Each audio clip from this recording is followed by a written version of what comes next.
أعوذ بالله من الشيطان الرجيم بسم الله الرحمن الرحيم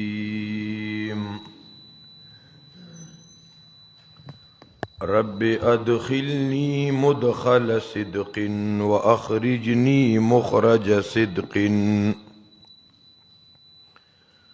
واجعل لي من لدنك سلطانا نصيرا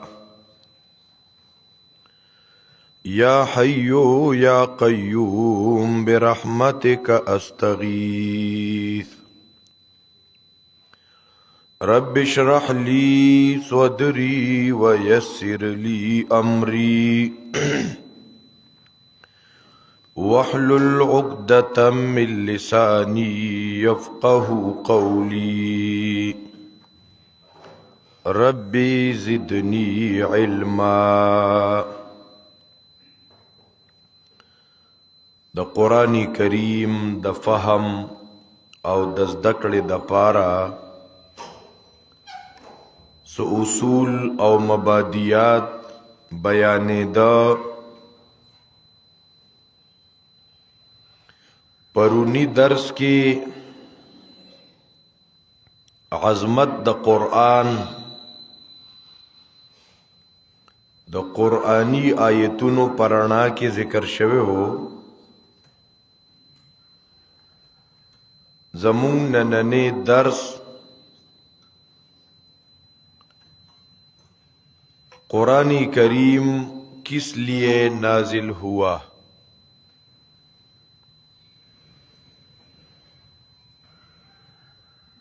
قرآن کریم صد پارا نازل شوه دی. شیخ القرآن رحمت اللہ علیہ العرفان کی دیتا عنوان ورکڑی فصل فی بیان حکمت القرآن العظیم.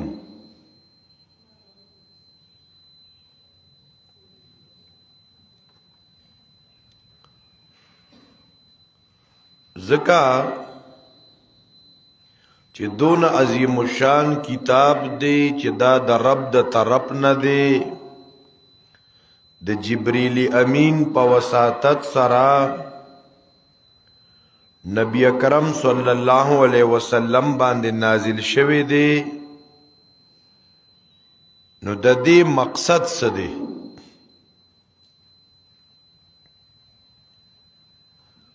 لکه مونږ او تاسو یو ماشوم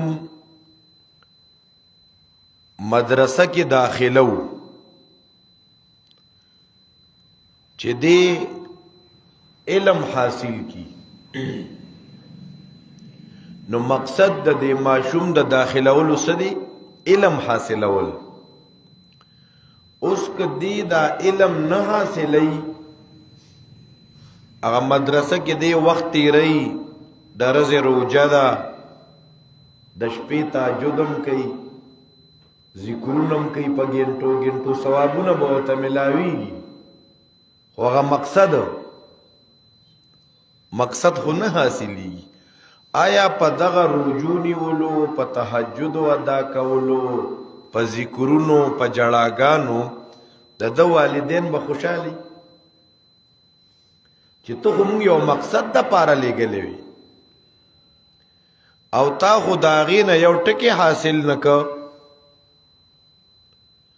نو دارنګې قرآن کریم د دې تلاوتم ثواب دی د دې نه برکتم حاصلیږي د دې خپلو مردگانو پسې ثوابم بخلی کیږي. خو آیا دا قرآن راغلی هم دغې دپاره دی؟ دا چې مونږ کله قرآن کریم وګورو قرآن کریم کولو کو نو مونږ ته به ډېرې خبرې مخې ته راشي چې قرآن کریم خو د دې مقصدونو دپاره راغلی و. نمبر 1 اخراج الناس من ظلمات الفاسدة الشركية والبدعية الى نور التوحید والسنة. یو مقصد دا قرآن اللہ دې د پاره را لېږلی چې خلق د تیارون رڼا تکی. اخراج الناس من الظلمات الى النور. قرآن کریم اللہ رب العزت دې د پاره را لېږلی چې خلق د تیارون رڼا طرف تکی. دویم قرآن کریم اللہ را لېږلی دې د پاره چې د احکامات شرعیو تبلیغ شي په دې سره. ابلاغ الاحکام الشرعیه.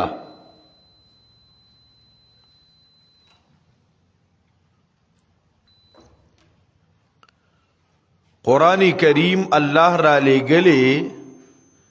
د پاره د تنذیر المنکرین، منکرینو ته انذار یره ورکول.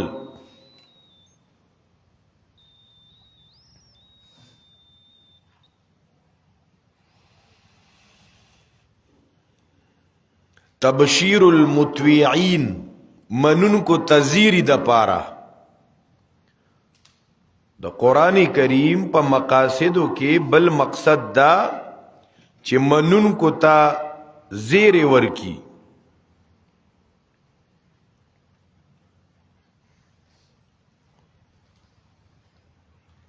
سو مقصد شو.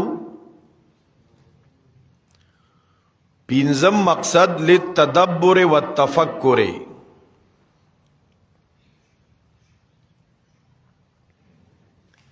د دې په آیتونو کې تدبر کول، سوچ کول. قرآن د تدبر د پاره دی. د تدبر مطلب دا دی یو آیت مونږ تلاوت کوو چې سوچ پکې کوو په دې آیت کې څه ذکر شوی. آیا په دې آیت کې د قرآن عظمت ذکر دی؟ نو زماړه کې سونه عظمت دی د قرآن. آیا د آیت کې د منافقانو نښه ده؟ نو ما کې د منافق دا نښه شته او کنه؟ که نیرا کې نو الحمدلله، که ایرا کې د ځانه به لرې کوم. دی آیت کې د یهودیانو قباحت دی. دی آیت کې مشرکینو ته خطاب دی، الله ورته سوی. دی آیت کې اهل ایمان سره خطاب دی. خیر دی بچی، اوس به شروع شي دا زندگی د زمونږه.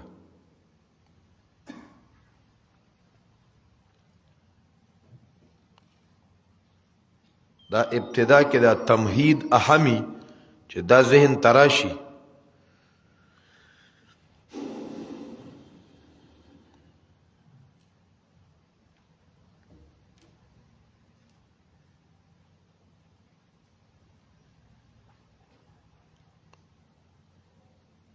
نو دیتا ویلی کیگی تدبر فی آیات اللہ. دا آیت زمانہ سنگ جن غواړي.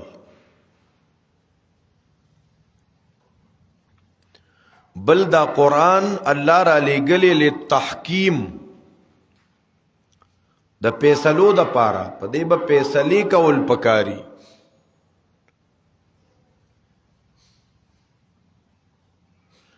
بیا د قرآن فیصله هغه په 2 منټه کې بیا خلکو ته فیصله کوي. الکه دا خدي او دا خراب دي، دا خو منه خراب نزانو ساته. الکه ته په غلطه توبه وباسا، د بل معافي وغواړه، د بل حق دی والدي، تا زیاتی کړي، تا ظلم کړي، الکه ته معافي وغواړه، بس خبره ختمه، فیصله وشوه. او کنه دلته کچرو ته خبره نو بیا پکې پکلونو کړيږي. ښا ظالم او مظلوم د دواړو به تاریخونه یو کال نه سو کاله فیصله به نه کیږي. خدا الاغي چې مون قرآن د فیصلو کتاب وګڼو او وی ګرځو. بل دا قرآن الله را لګلی للهدایت چې خلکو ته هدایت ملو شي.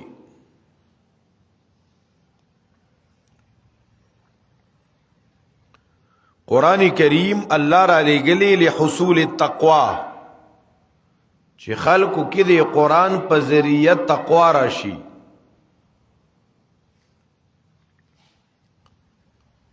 بل قرآن کریم الله را لګلی للاتباع چې د قرآن پس خلک روان شي، د دې تابعداري وشي.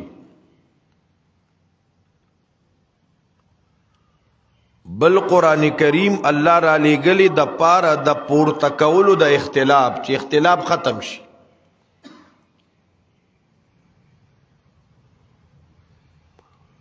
بل قرآن کریم الله را لګلی یاد دهانه او تذکره د پاره.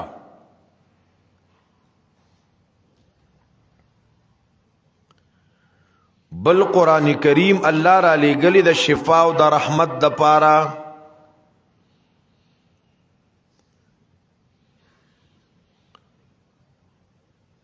قرآن کریم الله را لګلی نصیحت د پاره.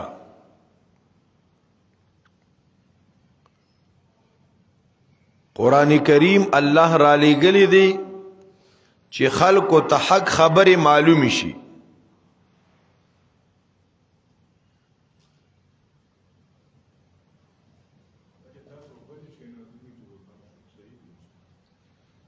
لکه صاحب پکې نالو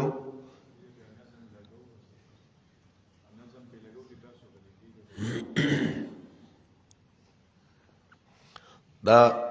شیخ سلطان غنی عارف صاحب رحمت الله علیه هغه ډیر مجود او مقری انسان مو که چا د غی تلاوت اوریدلی. هغه یو پیرام ماسختن یا سحر موس پڑھاوو زمونږ د دې علاقې یو حافظ قرآن او هغه ورپسې شاته ولاړو. نو شیخ صاحب یو ځای کې سکته وکړه نو ده ورته فتحه ورکړه. بچ شیخ صاحب نو زه کوی دا څوک ولکه دې پړسېدو که څنګه چلوي. نو بعض انسان یې غوي چې بس دا به روبوټ به لګیا یي ساوه پکې نالي. نو قرآن کریم الله را لګلی د پاره د حق. اوس دا کوم مقاصد چې بیان شو کنه اوس راځي دا قرآن کې ګورو. یو یو آیت راړوي ځان سره لیکي به تکراروي زبانی او روي. د تکرار دا خبره مونږ بار بار کو. ډیر طالبات او طلبا تکرار نه کوي کنه هغه ته ممارست او تجربه دا نه حاصلېږي. بیا د کم سبق چې تکرار وشي ګوره د امام احبش رحمت الله علیه بارک راضی کنه دی چې طالبو نو استاد به ورته سبق ورزده که نو د به هغه اورو نو سوکونه نو د ده یو بیزه وه نو هغه به د دواړو غوږونو نه ونیوله. خپل سبق به ورته وروي پوه شوي چې بیزه به یې پرېښه او دی به د غوږونه داسې وړکولو. ده به ورته لکه پوه نه یې که نه نو بیا به بیزه د غوږونو نه راټینګه کړه. بیزې ته به یې سبق اورو ته دیوال ته سبق اوروه. ته خو یو هفته تکرار وکړه چغې ووهه دماغ به دې سپک شي زړه به دې سپک شي. د الله کتاب به ته بیان کې د زړه ته به د سکون د خوشحالۍ د اطمینان انجکشن یې ولګي خوشحاله به. د دې نه مزه اخلی د دې تکرار نه. او تکرار دې ته هم نه وایي چې تا ځان سره املا ولیکله او بیا دې د دې املا نه بیا تا املا وکړه بل ته. مونږ خو تکرار وکړه د کاپۍ نه مو بل ته واورولو نه په یادو ځان ته لګیا یا که یو پیره د کاپۍ نه تکرار وکړه نو ورپسې دا بیا په یادو ځان ته اوروه. قرآن دې دپاره راغلی دې دپاره راغلی دې دپاره راغلی دې دپاره راغلی بیا پې آیتونه ځان ته ولیکه او نوټ کا. دا ستا تقریر هم شو ستا وعظ هم شو ستا بیان هم شو او دا ستا سبق هم شو. سورت ابراہیم آیت نمبر 1 وګورئ.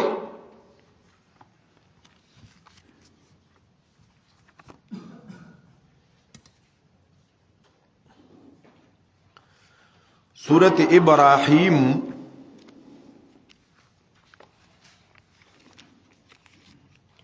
اول آیت سورة رعد نرستو سورة ابراہیم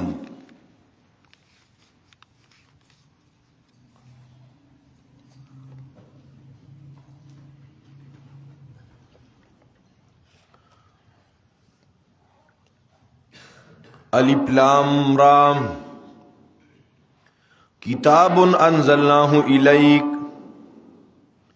کتاب دا زیمشان کتاب دے انزلناه مونږ نازل کړي دی لرا الیک اے پیغمبر تا تا دا زیمشان کتاب مونږ تا تا نازل کړي دی مقصد یې څه دی آیا مقصد دا دی چې د ناوې سره ډولې کېږدا ډېرو خلکو قرآن کریم دې د پاره غنو چې جینې ودیږي نو قرآن وسره په ډولې کېږدا داسې به مخکې وکنه که چاته پته نشته نو هغه ناوې به قرآن لاس کې ونیو یا به اودسو یا نه وی زماره دا قرآن وی اے خاونده زره د خپل مور پلار نه را جدا کوم او تاوم ته زر جدا کوم قرآن به وک یا به په قرآن لاس کې خو د زماره دا قرآن وی که د خواږه سره می گزاره وکا نو قرآن دې دا پاره کتاب انزلناه الیک الک قرآن کریم دا می یاد کړی دی اوس په پروژه کې خانش پک ختمونه د دریو شپو ختمونه او دا په دی باندې بزا ګټه کوما پیسې به پیرا غونډوما شپږ ختمونه د ختمونو ټیکداران الحمدلله ثم الحمدلله دی علاقو کې هغه سیس ختم شو په خوا به عجیبه کیسه وا حافظ سے بغرض معلومات به کول تیر شوی کال دلته څنګه چلو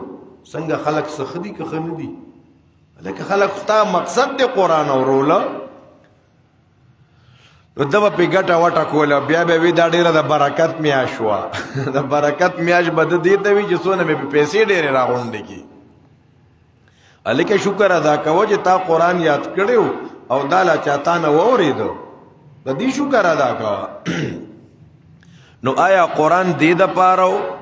کتاب انزلناه الیک یا کله به جنې راواد کا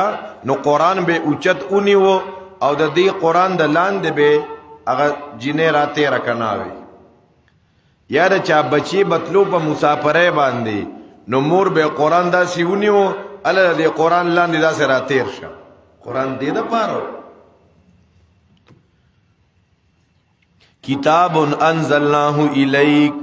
دا زی مشان کتاب مونږ نازل کړي دی لره تا ته اے نبی علیہ السلام لتخرج الناس من الظلمات الى النور دی خو یو لوی مقصد دی لتخرج الناس دی د پاره چې ته اوبا سي خلق لرام من الظلمات د تیارونا د ظلمات د تیارونا د شرکیاتو د تیارونا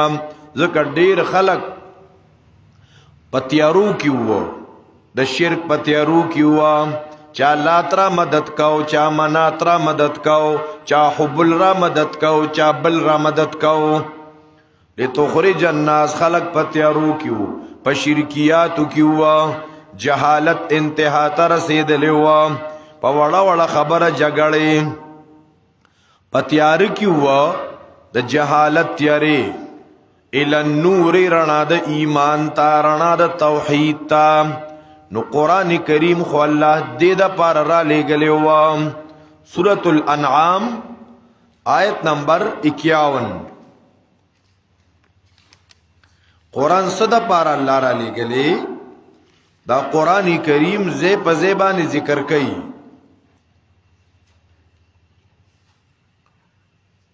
وَأَنذِرْ بِهِ الَّذِينَ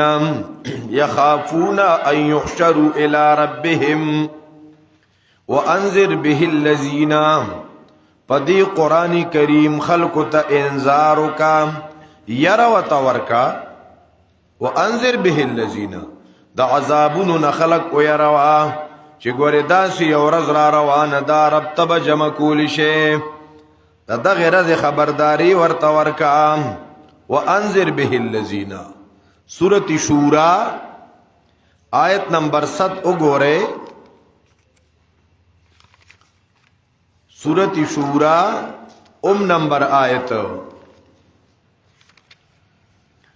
پدی قرآنی کریم سرا خلق تیر ورکام سورة شورا 15 پارا آیت نمبر 7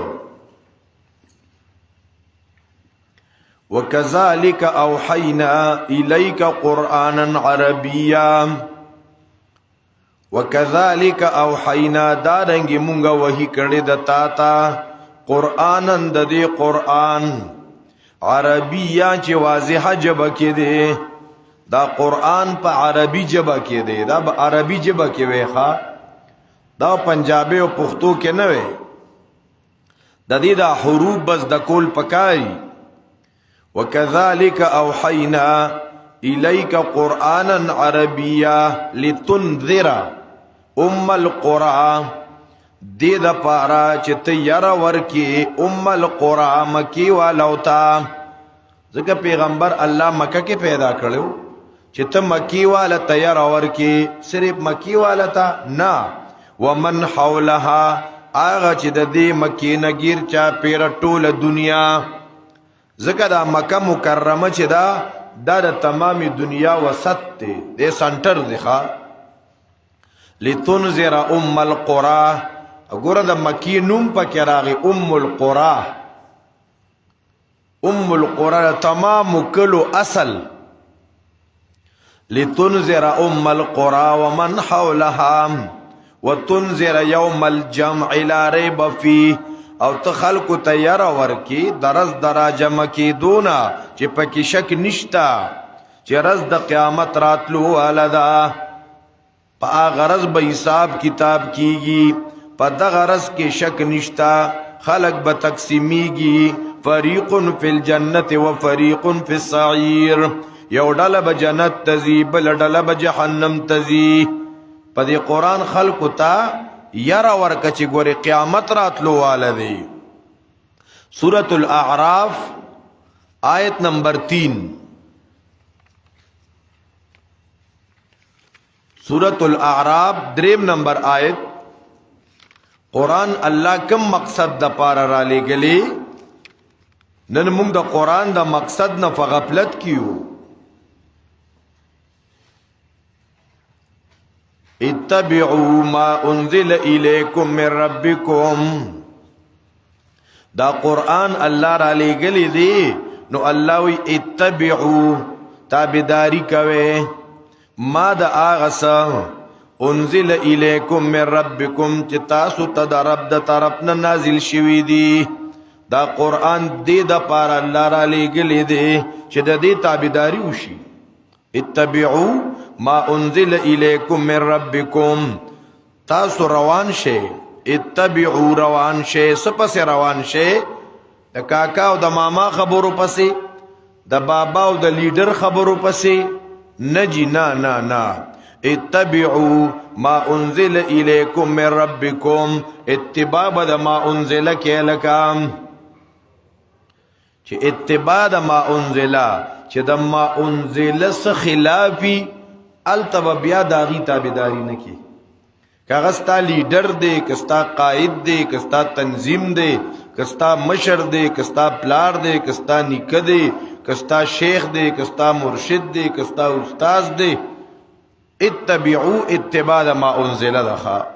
اتباع دا وحی دا اتبعو ما انزل الیکم من ربکم اتبعو تبا ویچی بیا پاکی موموی چی دا امام ابو حنیفه دا قول دے و دا شافی صاحب دا قول دے نو اغی تشریح کری کنخا اغی تشریح کری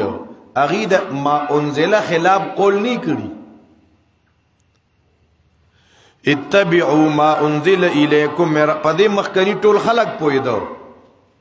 چونکہ دا فتنو دور دے اغا یو تقریر میں اوری دو وی دا خو مونږ د شیخ القرآن نه زده کړي چې امامان پکې نشته نو شیخ القرآن خو داسې نه دی ویلي اخو دغه وی اتباع د ما انزله وکړي اتبعوا ما انزل الیکم من ربکم اتباع د ما انزله د وحی اتباع کوي وحی پسې ځئ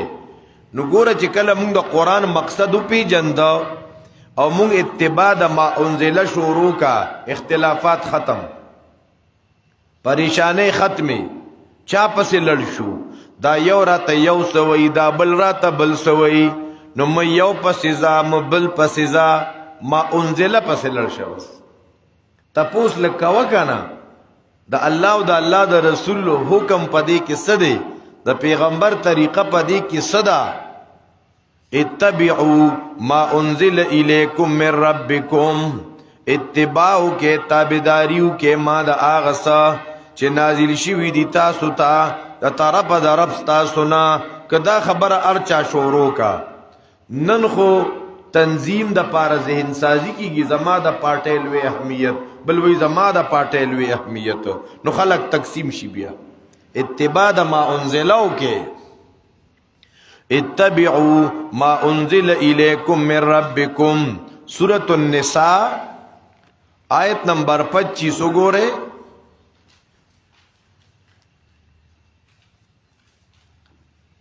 سورۃ النساء پنځمه پارا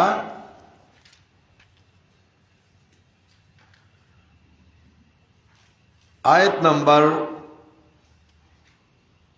سورۃ النساء آیت نمبر 25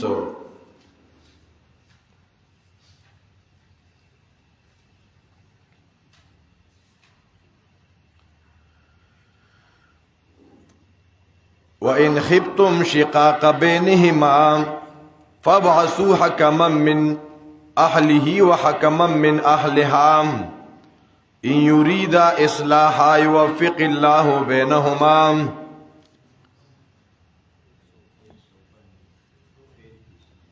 135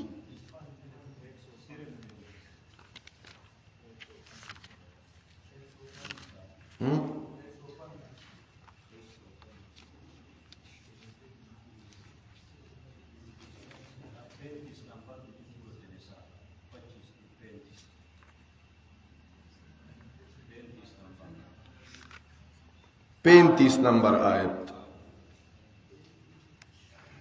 35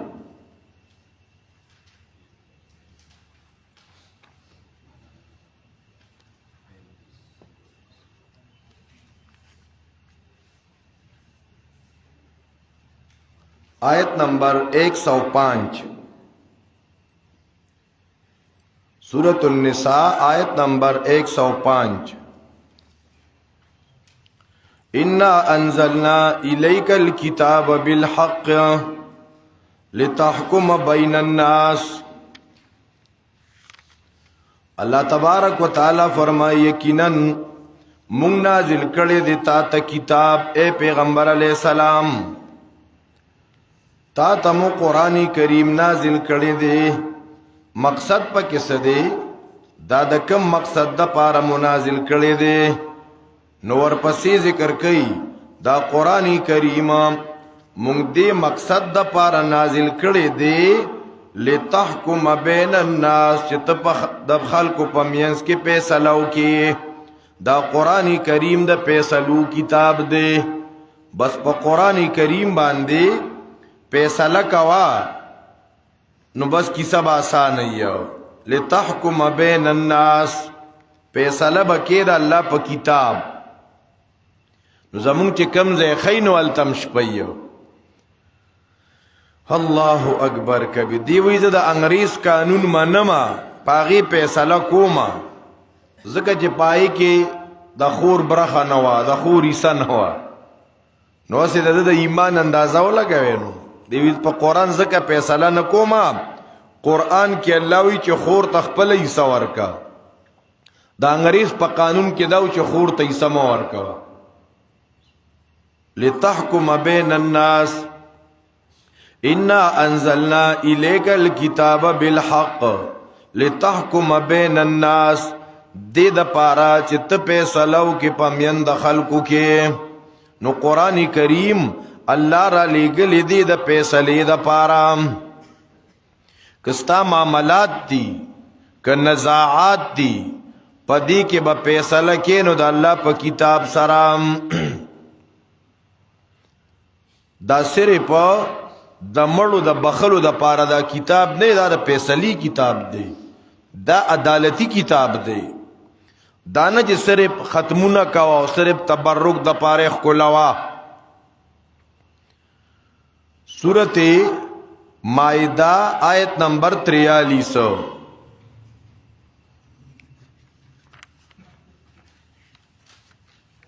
سورت مائدہ آیت نمبر 43. وَكَيْفَ يُحَكِّمُونَكَ دینا مخ کی ہوئی وَإِنْ حَكَمْتَ فَحْكُمْ بَيْنَهُمْ بِالْقِسْطِ وَكَيْفَ يُحَكِّمُونَكَ دی بسنگ پتا پیسلو کی. اے پیغمبر فَإِنْ جَاءُوكَ فَحْكُمْ بَيْنَهُمَا اے پیغمبرہ تو ورطا پیسل کوا. ذکر دا قرآن کریم دا دا پیسلو کتاب دے. مقصد دا دے نن مسلمانانو ندے پیجندلے داولی نن کو حکومت دے غم دنا اہل پلاسو کی دے او قرآنم دنا اہل خلق لاسو تراغلی دے. زکا بابا چلاسی ویا کتاب اللہ بدست مومن خام. دا یو ناقص مسلمان لاستنن قرآن را رسیدلی دے. کتاب اللہ بدست مومن خام کہ بدست تپل نادانی گوہرستا. لکه یو کمکل معشوم دی او تاو تا ملغلر ورکڑی دا نو اگا معشوم تا دا ملغلری قیمت سا معلوم دی. یا علماء مثال ذکر کئی دا بادشاہ یو بازو ملغلری بے پیرائستی خکار بے ورباندے کو داغنا چرتا اگا باز رک شویو نو اگا انام مقرر کو کچا باز راوستا دونا اگا انام باولا ورکوما سرپرائز باولا ورکوما. پوجیان خوارشو چتا ډیر پگران سره یو بوډه واغی کر باز تلیو نو هغه بوډه چې باز راونیو چې وی کتنو د باز دا پنج چې وی دا ډیر غټه غټه وی ګولو دله بسونه تکلیفي دا دړو سکونه چې دا نو کونه وته واړ کړي نو کینچی را واغستانو د خپونو کونه ته کټک لې په اوس وځي د کنه اوس غي باز څه پیجندو نو به چې وته وکته وې دا مخوکه سونه غټه شوی دا سونه بدی ښکاری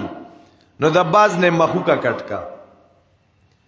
هغه وزیرانو چې د بوډۍ نه باز بوتلو باچا تا باچا وته وی باز نه اهل تتلوي نو ستاوس حیثیت ختم شو. تو خو علاغه بازو چې ستا غټه غټه پنجې وي چې ستا غټه مخوکه وي چې تا د دریاب نا کې غوپا والا او تا ځان سره ملغرر رئیسته او دارنګ تا پدې پنجو باندې ښکار کولی نو اوس خو ته نه د ښکارې نه د ملغلرو د رئیستوي نو نن حقیقت دا د قرآن کریم دا نا اهل خلق لاسو تراغلی دا خو د پیسلو کتابو دا خو د تحکیم کتابو. اللہ اکبر کبیرہ. دارنگ قرآن کریم سورت مائدہ آیت نمبر 16 وګورئ.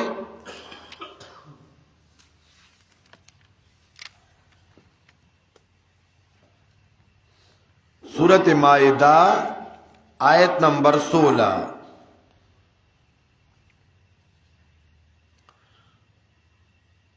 یا اہل الکتاب قد جاءکم رسولنا یبین لکم کثیرا مما کنتم تخفون من الکتاب. اے کتاب والو تاسو تراغلی زمون رسول بیان کی تاسو ته ډیر د هغه څه چې تاسو پټول په کتاب کې قد جاءکم من الله نور و کتاب مبین په تحقیق سره راغلی تاسو د الله د طرف نه نور اغه نور سدي و کتاب مبین چې اغه نور کتاب واضح دی نو یهدی به الله پدې الله هدایت کی ښا دا قران الله را لګلې دی هدایت کی پدې سره الله ويهديهم الى صراط مستقيم ويخرجهم من الظلمات الى النور پدی قرآن کریم الله ہدایت کی خلق تا د لارو د سلامتیا پدی سره اوباسی د تیارون رڼا تا پدی قرآن سره په صراط مستقیم باندې مضبوطیا قرآن کریم خو الله تبارک و تعالی دې د پار را لګلې دې قرآن کریم دا د فیصلو کتاب دی قرآن کریم دا خلق د تیارونا رڼا طرف تر وباسي دارنګ په دې باب کې ګڼ آیتونه دي چې دا قرآن کریم د دې کې مقصد څه دی سورۃ انعام آیت نمبر 155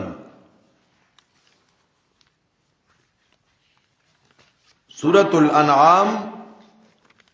آیت نمبر 155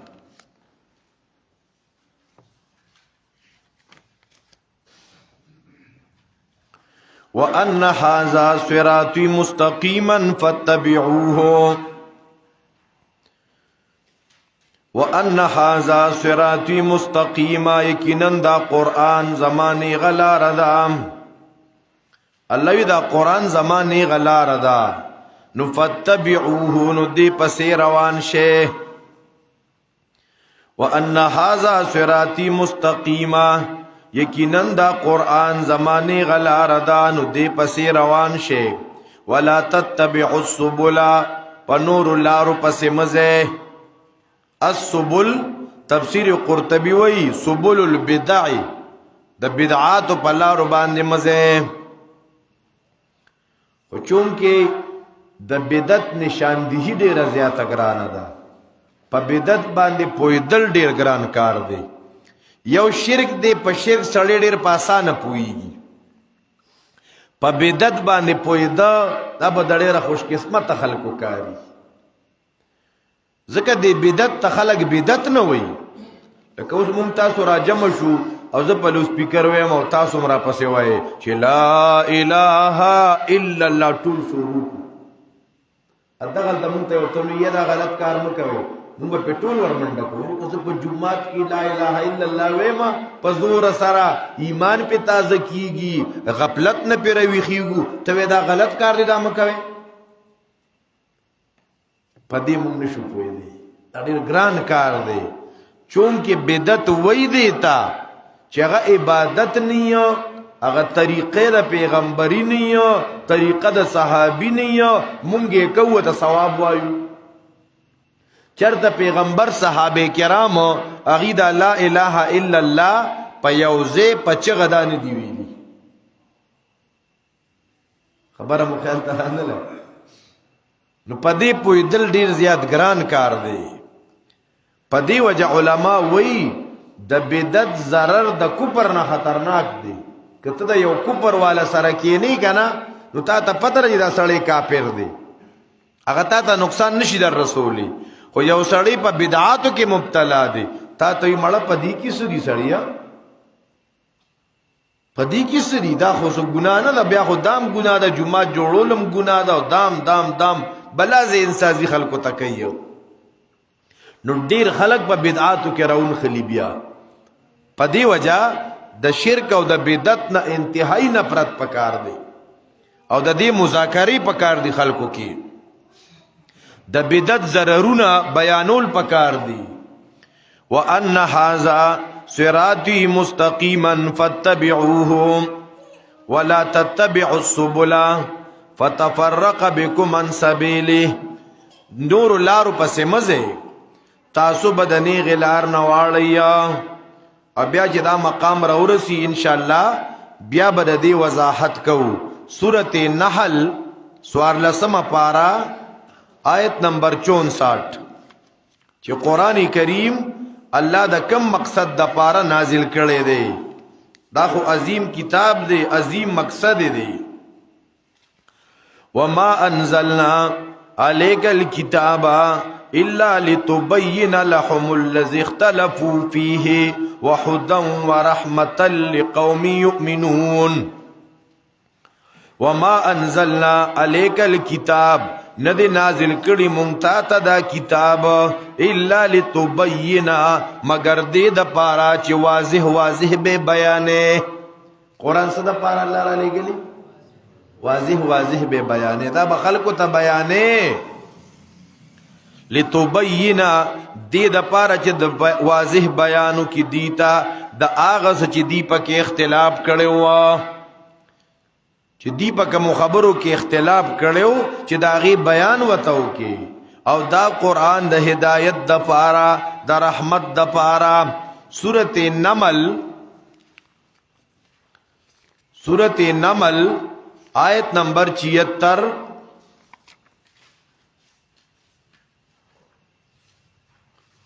سورته نمل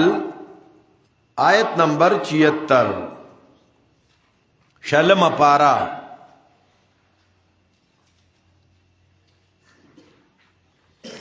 ان هذا القرآن يقص على بني اسرائيل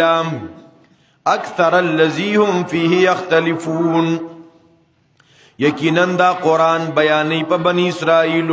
زیات آغا چې دی په کې اختلاف کو چې دا اختلاف ختم شي قرآن کریم د اختلاف ختمولو کتاب دی ان هذا القرآن يقص على بني اسرائيل اكثر الذي هم فيه يختلفون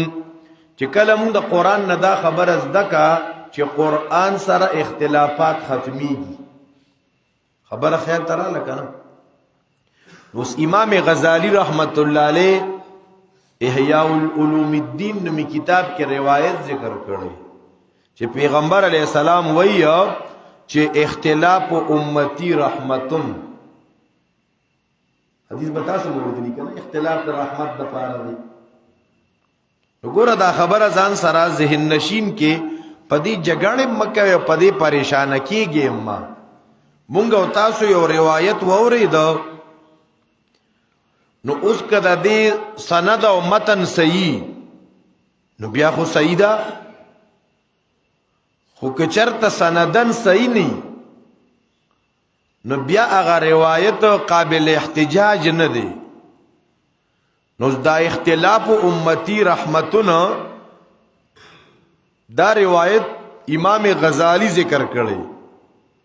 خو امام غزالی رحمت الله علیه لوی سړی تیر شوی لوی صوفی او بزرگ تیر شوی خداغه پند احادیث نه دی غوړي ښا پدې وسرزان په کوي د ارسیز د پاره خپل ماهرینی تاسو مونږ او تاسو چې د سودا کوو نو اره سودا خو ار دکاندار سره نه ملاوي کنه ته اوس میډیکل سٹور ته ورلې او ته ورته مال دی خو زما په پټی کې ګند بوټي دي د پاره دوايي راکا دا خو به زراعت والا خواته ځي کنه اوس مونږ چې د احادیث چان بین د احادیث کرا کوټه معلومو دا به د امام غزالی نه معلومو د امام غزالی نه وسز دکو تاسو ته پته شته خپل د زړه علاج دیړه کې حسد کینه بغض دشمنه تربګنه دلته به د امام غزالی کتابونو پسې ګرځو هغه د زړه علاجونه خي هغه دغه ځای ډاکټر دی خو چې کله مونږ او تاسو بیا د احادیث چانبین ترازو نو بیا به محدثینو پسې رازو نو دغه روایت اختلاف امتی رحمتنا مولا لقاری رحمت الله علیه الاسرار المرفوعه دا یو کتاب دی اسرار مرفوعه نو پای کی ذکر کئی اکثر ائمه د اکثر ائمه اتفاق دی پدې خبره چې لا اصل له د دې روایت د سره اصل نشته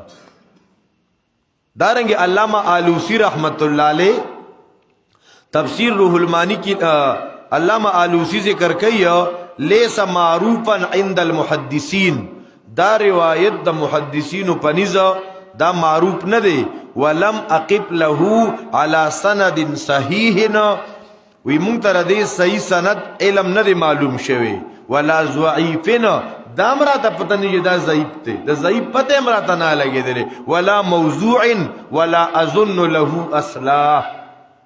بعض خلک دا اختلافات او دا جګړې وی دا سم رحمت دی راشه مده دي تخزور ورکوا اختلاف د مسلمان د کافر سره اختلافي سورۃ طه آیت نمبر 2 14 پارا چې قران کریم الله د صدا پارا نازل کړي مقصد نزول القرآن سورۃ طه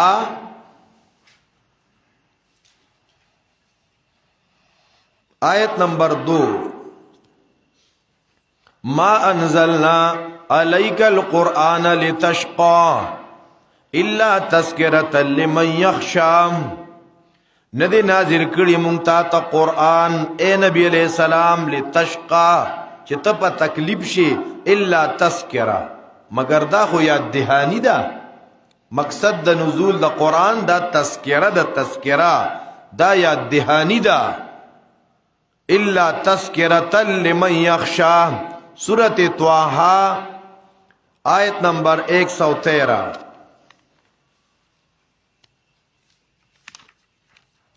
دا سورۃ طه آیت نمبر 113 وکذالک انزلناه قرآنا عربیا دارنګ مونږ نازل کړي دی لره د لستو کتاب عربیا پسپا جبا کې دی وصرفنا فيه من الوعید او قسمه قسم طریقې سره مونږ بیان کړي پدې کې عذابونه مقصد سده لعلهم يتقون دې د پارا چې د خلکو ته تقوا حاصل شي دې د پارا چې دا خلک د عذاب نزان بچ کی او يحدث لهم ذکرا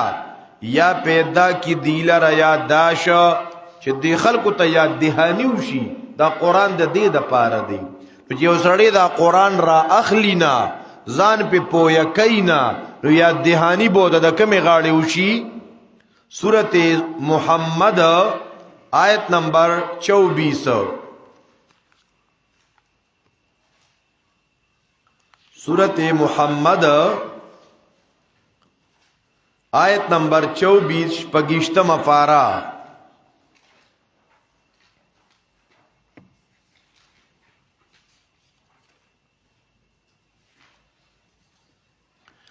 افلا يتدبرون القرآن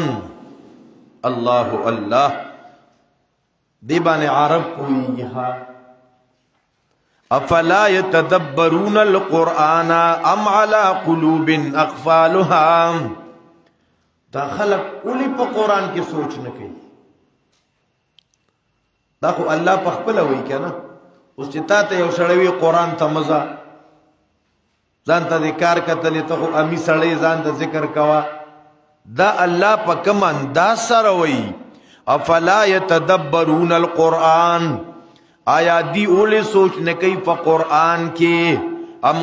ام على قلوب اقفالها آیا زلونو ته تالی لګی دلی دي په زلونو یې تالی دي په دې قرآن کې اول تدبر نه کوي سورۃ سواد درویشتم پارا آیت نمبر 29 سورۃ سواد درویشتم پارا د سورۃ زمر نامخ کې د سورۃ صافات نرستو کتاب انزلناه الیک مبارکن کتاب دازیم شان کتاب دے انزلناه مونگا نازل کردے دے اے پیغمبر تاتا مبارکن دا برکت نڈک کتاب دے مبارکن دے سر برکتون لازم دی قرآن سر برکتون ای مبارکن دا برکت نڈک کتاب دے چتی خدمت کے ام برکتون کته زدکه به برکتونه، کته بیانې نو به برکتونه، کته خدمت کې به برکتونه، کته اوري به برکتونه. مبارکون کتاب انزلناه الیک مبارکون. خو مقصد پکې سره لیدبروا آیاته ولیتذکر اولو الالباب. لیدبروا آیاته دې د پارا چې د دې په آیتونو کې تدبر وشي. تدبر معنی سوچ او ਵਿਚار. دی آیت کې کومه خبره ذکر ده، معنی دا قرآن څه غواړي، او اسی په ایمان وایي بغیر د مانو نه په قرآن کې تدبر کیدی شي چې ته په معنی نه پوهیږي. مثال خو به دغه توتی شي کنه، زمیدار کاکا توتی ته سبق ورزده کړو، توتی په معنی نه پوهیدو. توتی د پنجره نه بار نشي څوک بدی ونیسي،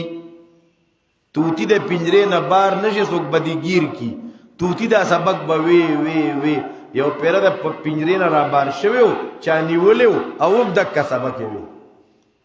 نو چې ما ته تش تلاوت کو او تدبر پکې نه کو، د قرآن مقصد نه حاصلېږي. ګوره ثواب به صرف ملاویږي، ثواب به ملاویږي، خو مقصد به نه حاصلېږي. او تدبر بغیر د معنی نه کیدی نشي. په دې وجہ په دې ځای تفسیر قرطبی ذکر کړی دی د قرآن په ترجمه سره زده کول دا لازم دی، فرض دی.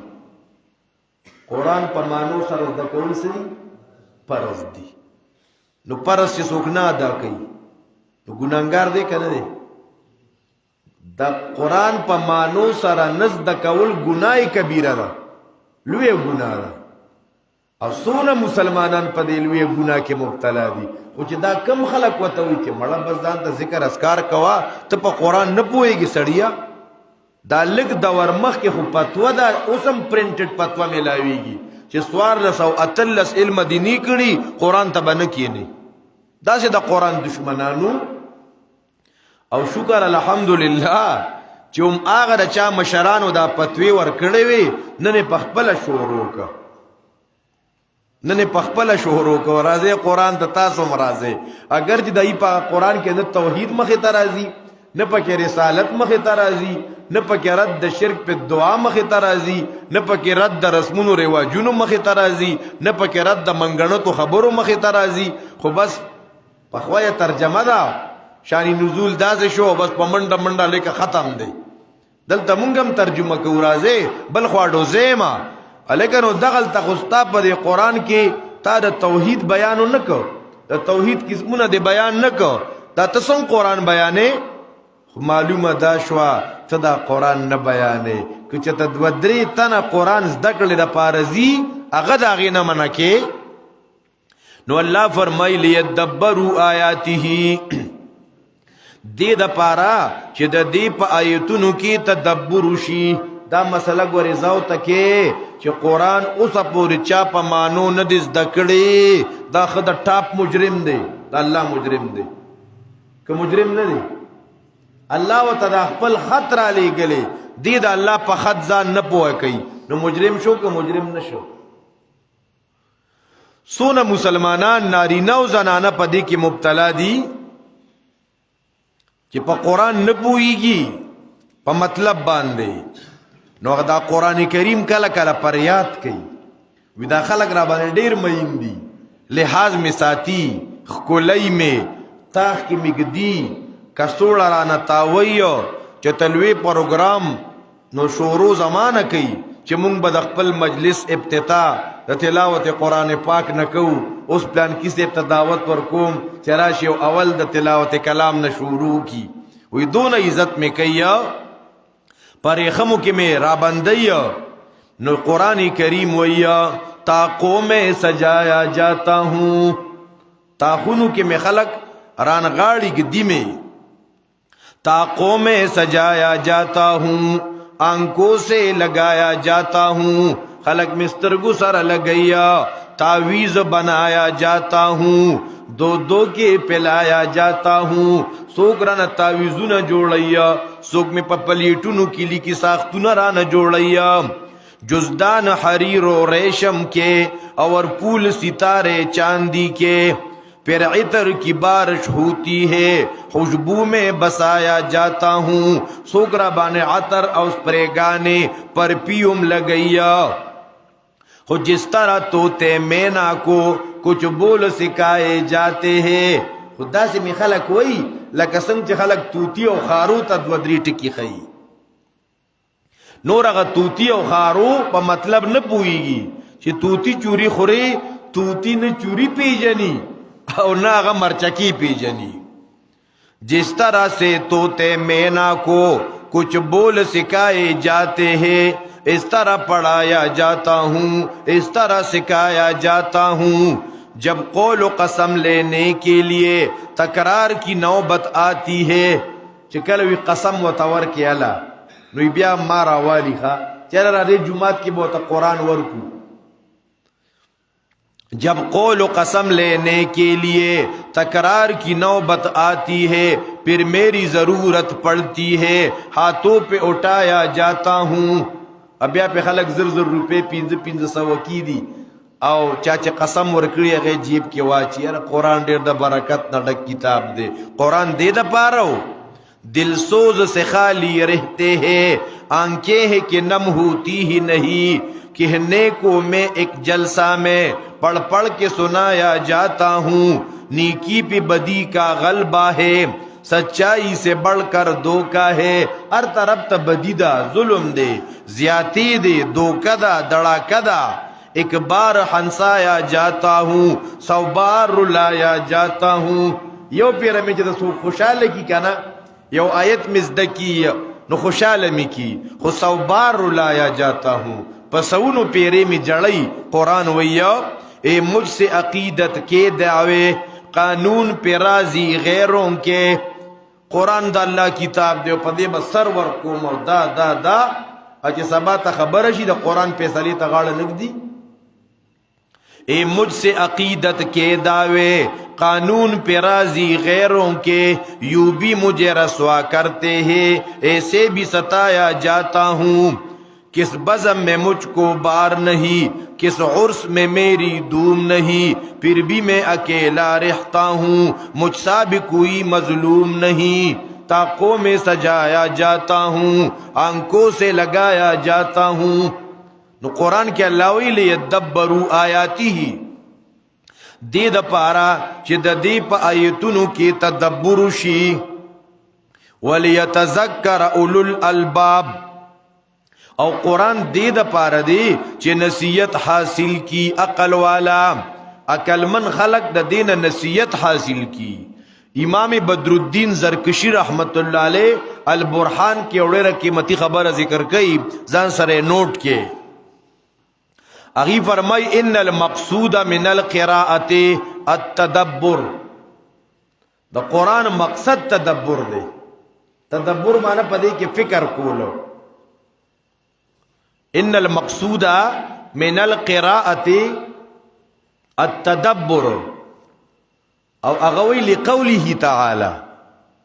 لیدبروا آیاته دغا علامہ زرکشی بدر الدین زرکشی برحان کے ذکر کئی کہ دا قرآن دے دا پارا اللہ را لے گلی لیفحمہو ویعلم ویفحم کہ دا قرآن دا دی پو حاصل اکڑی شی پا دی بانے زان پو اکڑی شی پا دی وجہ وی چی مون قرآن اگورو الامام زرکشی وی نو قرآن سوک مخاطب کئی اولو الالباب لیتذکر اولو الالباب نو کلا قرآن وی الذین یعقلون والذین یعلمون والذین یفقہون والذین یتفکرون لیدبروا آیاته ولیتذکر اولو الالباب دا دلائل دی پا دے خبرہ چی مقصد دا قرآن علیکہ مونگا اتاو چی خوب اوری دلی دی او جلسو کې اورو چې امام احمد بن حنبل رحمت الله علیه الله پاک په خوب کې ولیدو کیسه مورده کنه مورده چې امام احمد بن حنبل ورته وی ربا زبتا ته څنګه نږدې کېږم نو الله وتوي په کلامی زما په کلام سره ما ته نږدې کېږي نو امام احمد بن حنبل وتوي یا رب بفهم او بغیر فهم کدا قرآن زپا کے سوچ کوم او که سوچ نکوم که پوئیگم او که نپوئیگم پی وی اللہ وتوی بفهم او بغیر فهم نو دا واقعہ چه دا نو بیاهم پی اللہ تسڑی نزدیکیگی نو پدی واقعہ کی کسا کی یوراوی دے احمد بن محمد بن حسن ابن یعقوب ابن مقسم المقری العطار او دا سقانه دی خواه نو ډیر خسړې دی او کذاب دی روایت جوړولو کې ډیر ماهر دی او محدثین د باره کې وای دا لیس بشیء دی په باب الحديث نو دا د کذاب سړی او جوړه شوی کیسه ده نو خو مون خدا غور فکر نکو بس خو چې چاره تسوی لکه سبحان الله وتټول وایو سورۃ اعراف آیت نمبر 2 سورۃ الاعراف دویم نمبر آیت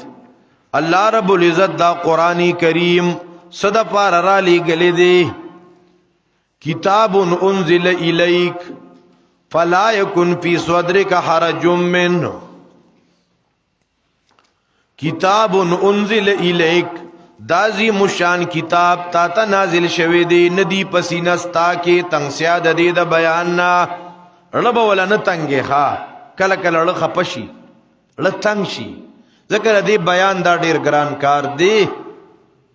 لتنذر به وذکر للمؤمنین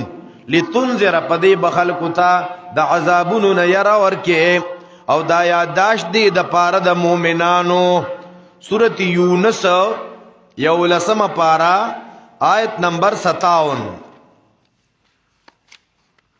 سورۃ یونس آیت نمبر 57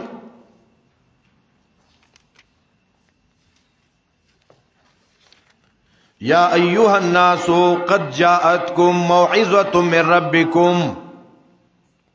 یا ایوہ الناس استاذی المحترم علامہ نیلوی شاہ سے رحمت اللہ علیہ فرمائی یا ایوہ الناس او زمین پر بسنے والے انسانوں اور جنوں اے انسانانو پیریانو ایوہ الناس یا ایوہ الناس دا خطاب پا قرآن کریم کی اتلس کرتا شوی دی یا ایوہ الناس خطاب قرآن کی سو کرتا شوی اتلس کرتا دا اس طرح یاد ساتے دا قرآن یو فهم دی یا ایوہ الناس قد جاءتکم موعظۃ من ربکم اے خلقو پا تحقیق سرا راغل تاسو تا نصیحت نامہ دا نصیحت نامہ را من ربکم دا طرف دا رب ستاسو نام نو چې تا ته یو نصیحت نامه راغلی او بیا د رب د طرف نه او ته په نصیحت نامه ځان نه پوه کې دا څونه لوی ظلم دی دا څونه لوی بدبختیا ده یا ایها الناس قد جاءتکم موعظۃ من ربکم ډیر مشران خلق دی په ترجمه قرآن ختم کو زاغر ثوابیک یو زیت تریما بیان تا مې دا پروګرام د سدي نو لوی سړیو هغه وی زمونږه مور قرآن په ترجمه او تفسیر سره دیار لسکاله کې ختم کړي ډیر خوشاله نو سیو کړه وسیم دا به راغلیو دا به د قرآن ترجمه ختم وخا نو خو څوک چې ځان دي ته وزګاری کنه نو بیا زندگی په قرآن سره تیریږي او چې دې ته ځان نه پاريږي نو بس کله د پیسو حساب کتاب او کله انګور پسې خبره او کله اندرور پسې خبره او تاویل او ماویل او غاخونه اوته او په دغه کلشه په خله بلګیای بیا ټول زندگی په دې کې تیر شي دې قرآن زده نه کو دا مونږ چې د دوره تفسیر ترازو نو دا خو یو پیغام دی په دې کې چې دا بس د کول غواړي دله مستقل وخت فارغه نو کناری نه یو که زنانا دا ارکال مون ارادی وادی کو جس دکو به او بیا را سره ټیم نه دا د رب د طرف نه نصیحت نامه راغلی دا یا ایها الناس او اے مسلمانانو دا ګرانه خبرم نه ده چې ته دا قرآن به زه څنګه په ترجمو سره ختموم داسې کار وکې چې تاسو سره ګینټم نشته نیمه ګینټم نشته 8 ګینټې دفتر ته ورکولی شي 8 ګینټې دیاړۍ ته ورکولی شي نو چې زیات ټیم د سره نی که نه نو مړه 2 منټه دی قرآن ته ورکه صرف 2 منټه 2 منټه به م نی که نه څونه د افسوس خبره 2 منټه لکه 2 منټه کې به د سم قرآن زده کما ای یو کارګزاري وورئ زموږ یو ملګری دی مفتی مجتبی صاحب هغه وی زه په جیل کیو ما د قرآن د زده کړې دا مضمون به پکې بیانېده یو بابا راته وی چې مفتی صاحب زه خو په قرآن نه پوهېږم نه مې په ناظره ویلې دا به زه څنګه زده کړم وی ما ورته وی چې 1 منټ ټیم راله راکړه وی بابا وی چې 1 منټ کې به زه څه وکړم وی بابا راغی سبق مې ورته شروع کړو یو ټکي په 1 منټ کې الف لام میم الله پوهېږي په معنی د دې حروفو منټ په لګېدو که نه څنګه تاسو وایي ټولو ته یاد شو که نه که څه ګرانه ده مشکله ده اسانه ده وی بابا ته مې وایي چې تسبیح د سراسم دي نور څه کار خو دې په جیل کې نشته دا 10 پیرې وایه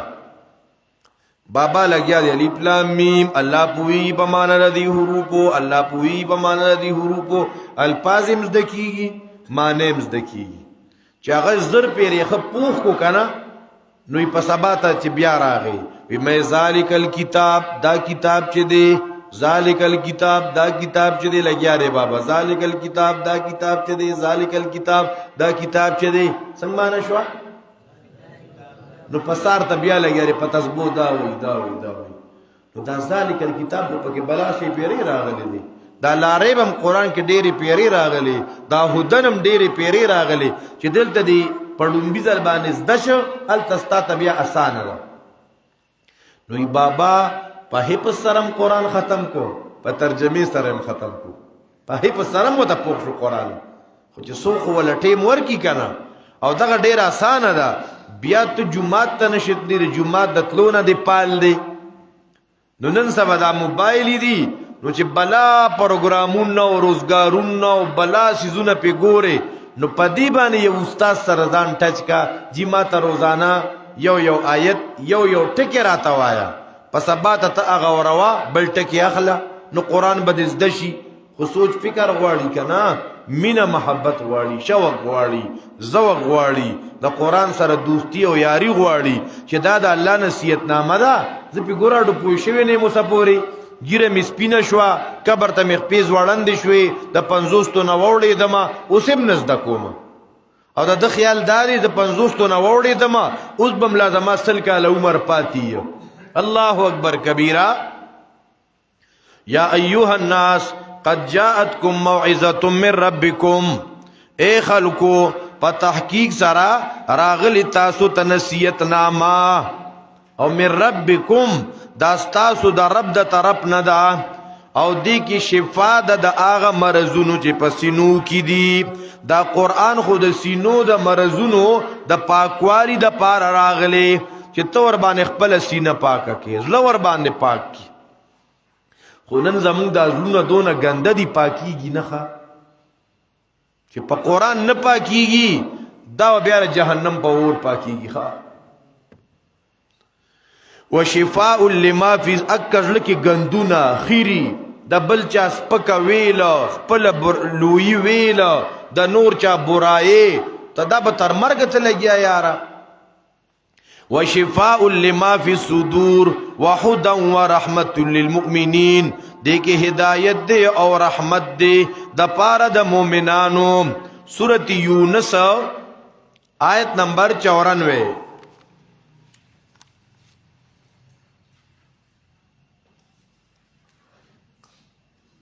فَإِن كُنْتَ فِي شَكٍّ مِّمَّا أَنزَلْنَا إِلَيْكَ فَاسْأَلِ الَّذِينَ يَقْرَؤُونَ الْكِتَابَ مِنْ قَبْلِكَ لَقَدْ جَاءَكَ الْحَقُّ مِنْ رَبِّكَ دا قرآن ہو حق پیغام تا تراغلے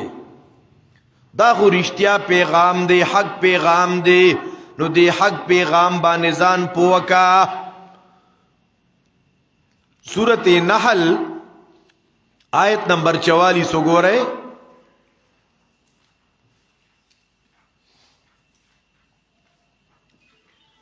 وَأَنزَلْنَا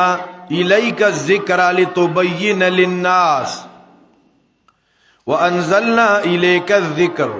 لِتُبَيِّنَ لِلنَّاسِ مَا نُزِّلَ إِلَيْهِمْ وَلَعَلَّهُمْ يَتَفَكَّرُونَ. دو مقصد دلتا بیانی. وَأَنزَلْنَا مُنگ نازل کردی تاتا الذکر دا قرآن. صدا پارا منازل کردی دا ذکر لِتُبَيِّنَ لِلنَّاسِ دی دا پارا دانوی چی تی خلقو تول ولی لولول نوی سوی لتبین بیان چی وضاحت و توکی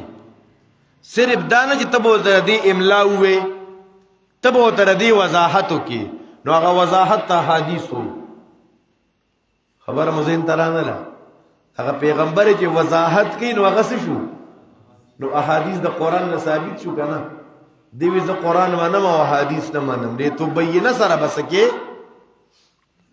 وانزلنا الیک الذکر لتبین للناس دی د پارا چتی واضح واضح بیان کی للناس خلقتا دا بخلقتا بیانے آغا چی نازل شوی دی دیتا ولعلهم یتفکرون او دی د پارا چی دی د سوچ نکار واخلی. خونن دا قرآن کریم د دین روگردانی دا پا دی وجہ اگا بابا چلاسی کلا کلا پجڑاشی نو دا قرآن کریم بارکی چلاسی بابا دیر دا خبکان اظہار کیا چی گورا نن دا قرآن کریم دا دا خلقو دا زندگی نواتلی دی دا قرآن کریم را واخلے قرآن کریم سر میناو کے بابا چلاسی ذکر کئی دا قرآن کریم را واخلے نن پا دفتر کے قرآن نشتا نن پا کور کے قرآن نشتا نن سوک دا قرآن عزت نکیا قرآن کریم معطل کردے دے نن دا قرآن غمخوار نشتا نن چرتا پا عدالتونو کے پا قرآن پیسل نشتا نو بابا چلاسی دیر پا جڑا سروئی دا قرآن پا فکر جاڑا بیا جنت در بغواړه څنګه وای د قرآن په فکر جاړه بیا جنت در بغواړه د قرآن په غم نه جاړې جنت سرنګ ته غواړې د قرآن په غم نه جاړې یا الله ماته جنت فردوس راکې تا د قرآن په غم جړلې دي چې نن د قرآن سره دون ظلم شروع دی د قرآن په غم نه جاړې جنت سرنګ ته غواړې که جنت غواړې مومنه د قرآن سره کمینا که جنت غواړې قرآن سره مینا کوا که جنت غواړې مومنه د قرآن سره کمینا معطل حس قرآن دی بے غیرت مسلمان دی دته په قرآن پکې غیرت نه راغلی قرآن نشتا پا دفتر کی زمازل دی پا مجمر کی مجمر انگیٹے تا ہوئی دازلے پا انگیٹے کی سوزی ہوئی اولی قرآن پا دفتر کی نشتا چی غمخوار دا قرآن نوی دا مومن پسوی پا قرآن پوری خندادا پا ہرزے کی دا غوغادا دا مومن یو رگ نخوزی دا غیرت پا اور نسوزی چی مومن دا سے ناکام دے دا ایمان برائے نام دے دا نم مسلمان دے دا مسالی مسلمان دے پا قرآن کے خود دستور دے دا دستور دا اللہ نور دے شا قربان دا دے دستورا خاپی رک تختی دنورا دا قرآن پشان دا نور رنا دا او خاپی رک دا نور نا تیخ تکی یعنی دا قرآن نا چی تیخ تکی دا پشان دا خاپیرک دی دا قرآن نا بسوک تختی خاپیرک پا غرنا بدلگی شا قربان دا دی دستورا خاپیرک تختی دنورا چه ناپس پا کی قرآن شی پاکستان با پاکستان شی نظر نشتا پا قرآن کے برکت نشتا پاکستان کے داراغل دی دا عرشا نن خپا دی دیر دا پرشا قدر نکد مہمان سوک نشتا مسلمان سوک دا قرآن کا سوک عزت کا پا دنیا بے حکومت کا مسلمان د سود ملنګ دی ل الله سره په جنگ دی مسلمان نن سود پس شوی دی مسلمان د سود ملنګ دی ل الله سره په جنگ دی چې دشمن د رب جلیل دی په دنیا کې دی ذلیل دی زیوینم په خندا کې د کافر په اقتدا کې د الله قانون زبون دی د کافر قانون دی وای مونږ چې د ملک د جمهوریت استحکام غواړو ښا پوهه خلک وای د غیر خلکو ترتیب دې ته مونږ دوام او استحکام ورکو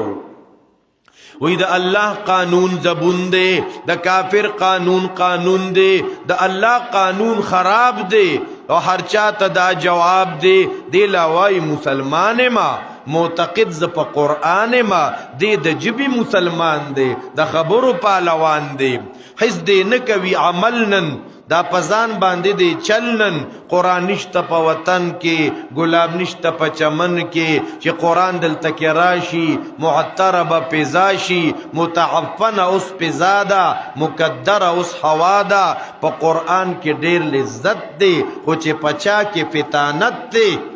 چې چا کې لګو خيارتیا شته او زکاوت شته ابت خوندلی په قران کې ډیر لذت دی چې پچا کې فتانت دی بلبل خوخ وی په بستان کې کرم خوخ وی په ډیران کې چینجی خوشالي چې خراب د چا مزاج وی کلنانو ته محتاج وی مسلمان چې نه جوړ دی د قران نه زکه موړ دی دا قران د زرو تاج دی خر د تاج کله محتاج دی خر په تاج سکی دا قران د زرو تاج دی او خر د تاج کله محتاج دی خر چې مول شي تازه دم شي د بلسیس کله په غم شي نن مسلم دی ډیر بدحاله ډیر اوچت دی بد سگالا حق زما دا حکایت دی درست زما دا شکایت دی د دوی جنگ په اقتدار وی د یو بل ندی بیزار وی په اقتدار یو بل سره جنگونه غومی دشمنه لړایانه روزانه دا انتخاب دی انتخاب دا رب عذاب دی چې غافل دی د قرآن زکه دی ډیر پریشانه دغه قول د یو فقیر دی چې معروف چلا سپیر دی نو دارنګ قرآن کریم الله را لګل د صد پارا سورۃ ابراهیم اخیری آیت سورۃ ابراهیم آیت نمبر 52 هذا بلاغ للناس هذا دا قرآن بلاغ للناس دا یو آیت خطول ملگری زوت کے نارینا و زنانا او چې خلقو لدعوت ورکوي دا قرآن ورتوائے لگنتا دا آیت ورتوائے هذا بلاغ للناس دا قرآن صدا پارا اللہ را لی گلی دی بلاغنا دا رسولو دا پارا دا قرآن کریم بخلقو تا رسول غواړي نو قرآن صدا پارا اللہ را لے گلی دا تبلیغ دا پارا ذکر سورت مائدہ کے براشی پیغمبر تا اللہ وی یا ایوہ الرسول بلغ اے پیغمبر تبلیغ کوا دسو ما انزل الیک من ربک چتا تا رب سے نازل کری دا دی تبلیغ کوا هذا بلاغ للناس دا قرآن دس کتاب دی دا رسول کتاب دی للناس چاہتا دا بخلقو تا رسول غواړي نو یو مقصد دویم ولینذروا به دی د پارا چې پدی باندې خلقو تا ير ورکړي شي دریم مقصد وليعلموا چې خلق د دې قران نزدکی سو انما هو اله واحد چې پدی ټول کائنات کې یو الله پدی ټول کائنات کې معبود برحق یو الله د بندگی قابل یو الله چې دا خلق د قران نه توحید دقیقه چې دی قران تکینی چې دا خلق یوازې الله له سجدي چې دا خلق یوازې الله له رکوع کوي